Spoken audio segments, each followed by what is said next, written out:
दोस्तों आज हम स्टार्ट कर रहे हैं खूनी मंडे का एक नया शो हॉरर किस्से, जहां आपके फेवरेट यूट्यूबर्स और सेलिब्रिटीज सुनाएंगे अपनी हॉरर स्टोरीज। और हमारे पहले गेस्ट हैं। हाय खूनी मंडे व्यूअर्स, हमें यहाँ देख के सरप्राइज। हम हैं प्रेरणा और हर्ष फ्रॉम वॉन्डर्स अप और आज हम आए हैं अपने फेवरेट और आप सबके फेवरेट स्टोरी टेलर खूनी मंडे के चैनल पे अपना हॉरर किस्सा सुनाने। तो क्या आप रेडी हैं? तो चलिए स्टार्ट करते हैं। ये कहानी अभी हाल फिलहाल में वॉन्डरर्स हब यूट्यूब चैनल के प्रेरणा और हर्ष के साथ उनके वेकेशन पर हुई एक सच्ची घटना पर आधारित है। आइए सुनते हैं उनकी कहानी उन्हीं की जुबानी। 2020 की बोरियत और स्ट्रेस को ओवरकम करने के लिए मैं और हर्ष उत्तराखंड के नैनीताल और उसके आसपास के डिस्ट्रिक्ट्स घूमने गए थे। हमने सोचा था कि इस बार वर्क फ्रॉम माउंटेन्स करेंगे और आप सभी के लिए खूब सारी वीडियोस बनाएंगे। हमें लगा था कि ये ट्रिप हमें पूरा रिफ्रेश कर देगा और बहुत अच्छी अच्छी मेमोरीज देगा, पर कभी कभी जो सोचा जाए वैसा होता नहीं है। अच्छी मेमोरीज के साथ साथ हमें एक ऐसी याद भी मिल गई जिसे हम आज तक भुला नहीं पाए। ऑलरेडी 6 डिस्ट्रिक्ट्स घूमने के बाद अब हम अल्मोड़ा के लिए निकल गए थे। हर्ष कार ड्राइव कर रहा था और मैं अपने फोन के कैमरा में वो सुंदर जर्नी रिकॉर्ड कर रही थी कि तभी रोड के लेफ्ट साइड में हमें एक बहुत बड़ा और पुराना सा गेट दिखा। मुझे और प्रेरणा को अलग अलग जगह एक्सप्लोर करना बहुत पसंद है और इसीलिए हमने अपनी गाड़ी पार्क करके उस गेट की तरफ चल दी।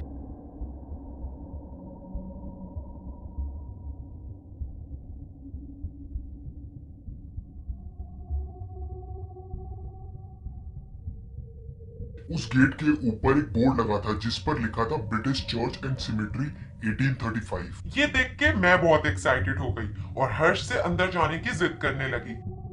हर्ष मान गया और हम अंदर चले गए। सिमेट्री में बहुत सारी पुरानी ग्रेव्स थी जिन्हें देखकर मैं उनकी फोटोज खींचने लगी। मैं ये सब एंजॉय ही कर रही थी जब मेरी नजर हर्ष पे पड़ी। वो दूर खड़ा एक ग्रेव यानी कब्र को घूरे जा रहा था।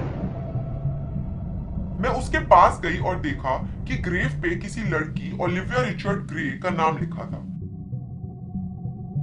हर्ष का डरा हुआ चेहरा देखकर मुझे थोड़ी हंसी आ गई।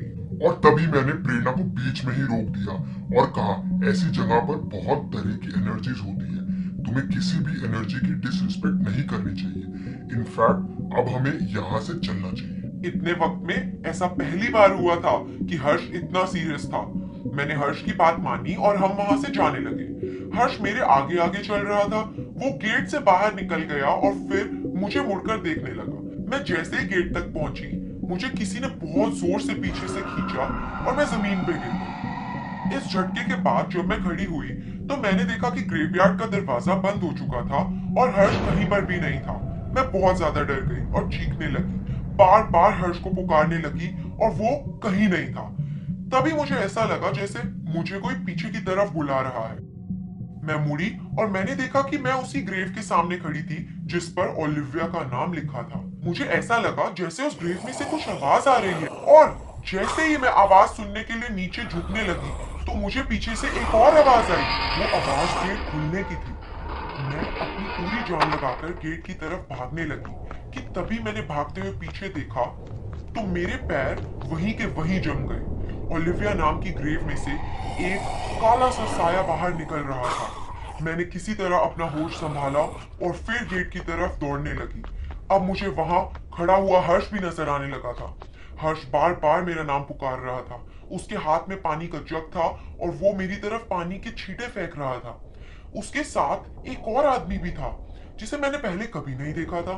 वो काला साया अब भी मेरे पीछे पीछे आ रहा था। मुझे कुछ समझ नहीं आ रहा था पर मैं फिर भी भागती रही और जैसे ही मैं गेट तक पहुंची मेरी आंख खुल गई। मेरे सामने हर्ष हाथ में पानी का जग लिए खड़ा था और उसके साथ वही आदमी था जिसे मैंने अभी देखा था।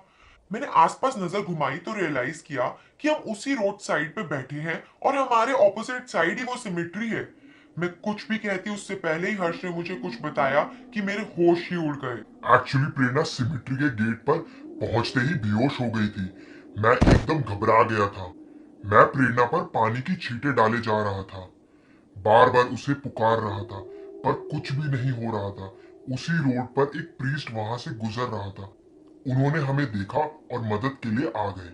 मैंने उन्हें बताया कि हम सिमेट्री में गए थे, तो उन्होंने प्रेरणा के सर पर हाथ रखा और कुछ मंत्र बोलने लगे और कुछ ही सेकंड्स में प्रेरणा को होश आ गया। प्रेरणा को जैसे ही होश आया तो मैंने उसे गले लगा लिया। फिर मैं उन प्रीस्ट की तरफ मुड़ा उन्हें थैंक यू कहने के लिए, पर वो अचानक वहां से चले गए,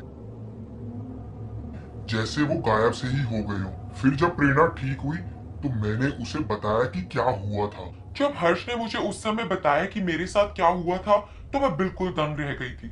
उस शाम जब हम अपने कॉटेज वापस पहुंचे, तब मैंने हर्ष को बताया कि मैंने क्या एक्सपीरियंस किया था वहां सिमेट्री पे, और वो कहने लगा कि मैं कोई सपना देख रही होंगी। पर मुझे आज तक ये बात समझ नहीं आई कि क्या मैं सच में बेहोश होकर कोई सपना देख रही थी, या मेरा सिर्फ शरीर बेहोश था और मेरी आत्मा सच में सिमेट्री में फंस गई थी। और मैं ये सोचता हूँ कि क्या प्रेरणा के साथ जो हुआ वो सब सच था या एक सपना, और वो प्रीस्ट कहाँ से आया और अचानक कहाँ गायब हो गया।